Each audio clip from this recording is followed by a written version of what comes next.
Chicken ஸ்டூ பண்ண போகிறேன். அதுக்கு வேண்டியது நான் 1 கிலோ சிக்கன் எடுத்திருக்கேன். ஒரு தேங்காய், அது தேங்காய் பாலோடு கலந்து போடுறதுக்கு நான் கார்ன்ஸ்டா எடுத்திருக்கேன். அதுக்கப்புறம் அதுக்கு வேண்டியது வெங்காயம் நம்ம தண்ணியில் தான் போட்டு அவிக்க போகிறோம்.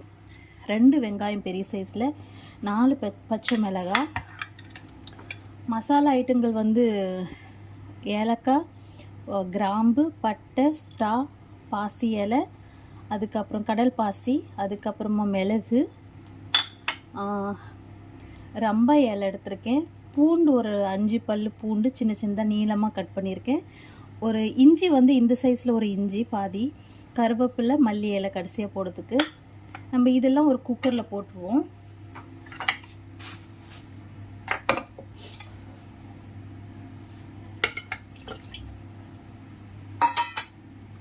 சிக்கனை நல்லா கழுவி சுத்தம் பண்ணி தான் வச்சுருக்கேன். எல்லா மசாலையும் நம்ம போட்டுருவோம்.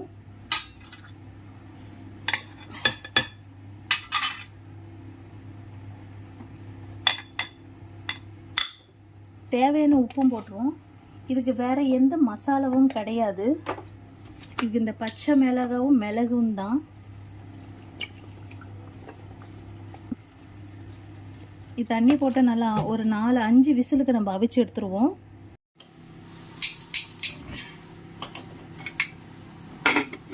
கேஸ் அடுப்பு பற்ற வச்சு மூடிடலாம். தேங்காவை நல்லா மிக்சியில் அரைச்சிட்டு 3 தடவை எடுக்கணும். 3 பால், ஃபஸ்ட்டு பால், 2வது பால், 3வது பால் அப்படி எடுக்கணும். தேங்காய் அரைப்போம்.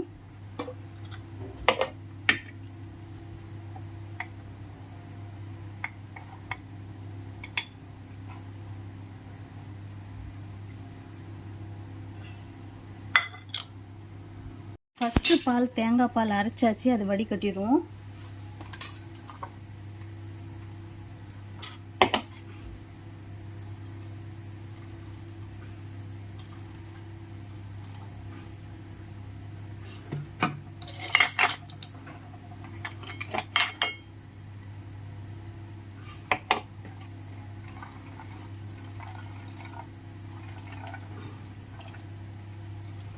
இதே மாதிரி எல்லாமே நம்ம அரைச்சி எடுக்கலாம்.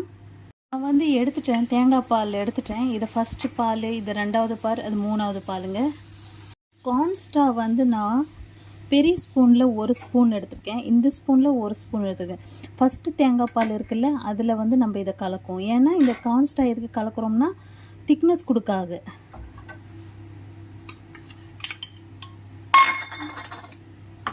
திக்னஸ்க்காக நம்ம இதை கலக்கிறோம். இல்லைன்னா தேங்காய் பால்லாம் இது திரிஞ்சிரும். பார்த்தீங்களா, இந்த நம்ம ஃப்ரெஷ்ஷான தேங்காய் பால் சமைக்கும் போது திரிஞ்சிரும். இந்த கார்ன்ஸ்டா போட்டும் போது அது திரியாது. பாக்கெட் பால் கூட நீங்கள் போட்டுக்கலாம், பாக்கெட் தேங்காய் பால் கூட போட்டுக்கலாம், ஒன்றும் பிரச்சனை இல்லை. இது கலக்கி நம்ம கடைசியாக தான் ஊற்றுறோம். ஒரு தேங்காய் பால், ஒரு தேங்காயில் இவ்வளோ தான் வரும் பால். எக்ஸ்ட்ரா நீங்கள் தண்ணி ஊற்றுனீங்கன்னா அந்த குழம்பு தண்ணி ஆகிடும். சிக்கன் ஸ்டூ நல்லா அவிஞ்சிருச்சு. நம்ம இதில் ஊற்றிடலாம் கடாயில். இப்படி தாங்க இருக்கும் இது. இந்த வெங்காயம்லாம் குழஞ்சிரும்.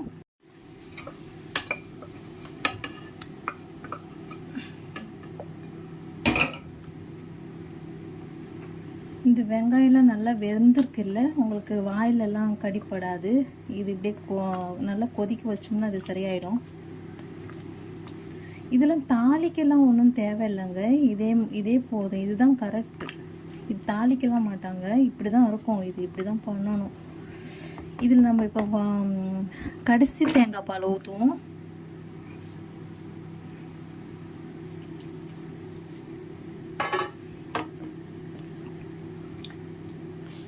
நல்லா கொதிச்சு பிறகு அடுத்தது 2வது தேங்காய் பால் ஊற்றலாம். நம்ம 2வது தேங்காய் பாலையும் ஊற்றிடலாம். கொதிச்சிருச்சு. இது நல்லா கொதித்த பிறகு நம்ம 3வது, ஃபஸ்ட்டு நம்ம தேங்காய் பால் எடுத்தோம்ல, இது 3வது தேங்காய் பால் இப்போ எடுத்திருக்கேன். ஃபஸ்ட்டு தேங்காய் பால் கடைசியாக தான் ஊற்றணும். நல்லா கொதிக்கட்டும். இது இடியாப்பம், ஆப்பம், தோசைக்கு, பரோட்டாவுக்கு ரொம்ப நல்லா இருக்குங்க இந்த குழம்பு. இங்கே பார்த்தீங்களா, கார்ன்ஸ்டா போடாமலே நம்ம கொதிக்க வச்சனால தேங்காய் பால் தெரியுது. அதனால இப்போ நான் ஃபஸ்ட்டு தேங்காய் பால் ஊற்றுறேன். இதில் கார்ன்ஸ்டா போட்டிருக்கனால இப்போ திக்னஸ் கொடுக்கும், அது தெரியாது தேங்காய் பால்.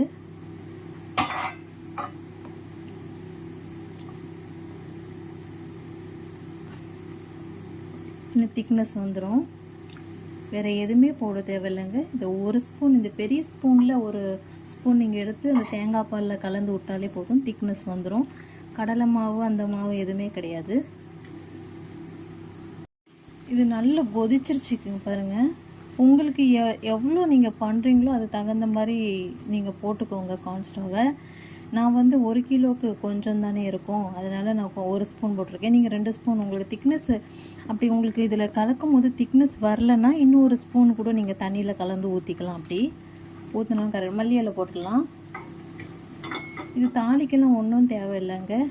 ஹோட்டலெல்லாம் வெள்ளை கலரில் இருக்கும். அவங்க என்ன போடுவாங்கன்னா பாக்கெட் பால், தேங்காய் பால் இருக்குல்ல, அது போடுவாங்க. நம்ம இங்கே அரைச்சி போட்டதுனால இது இப்படி இருக்குது. இந்த பச்சை மிளகாய் கலரு, கருவேப்பிலை அதெல்லாம் போட்டதுனால நம்மளுக்கு கலர் இப்படி வித்தியாசமாக இருக்குது. ஆனால் டேஸ்ட்டு நல்லா இருக்குங்க. உப்பு கரெக்டாக இருக்குது. தேங்க்யூ கைஸ், பார்த்ததுக்கு சப்ஸ்கிரைப் பண்ணுங்கள், லைக் பண்ணுங்கள், ஷேர் பண்ணுங்கள். Thank you so much. நீங்களும் ஒரு நாள் இதுமாரி ட்ரை பண்ணி பாருங்கள், ரொம்ப சூப்பராக இருக்கும். இடியாப்பம், ஆப்பம், பரோட்டாவுக்கு ரொம்ப சூப்பரான காம்பினேஷனான குழம்புங்க இது. செய்கிறதுக்கு ஒரு அரை மணி நேரம் மட்டும்தான். இதை அவிச்சிட்டு இதெல்லாம் போடுறதுக்கு அரை மணி நேரம் கூட ஆகாது, 15 நிமிஷம் தாங்க. டக்குன்னு பண்ணிடலாம். இவ்வளோதாங்க, முடிஞ்சது. தேங்க்யூ.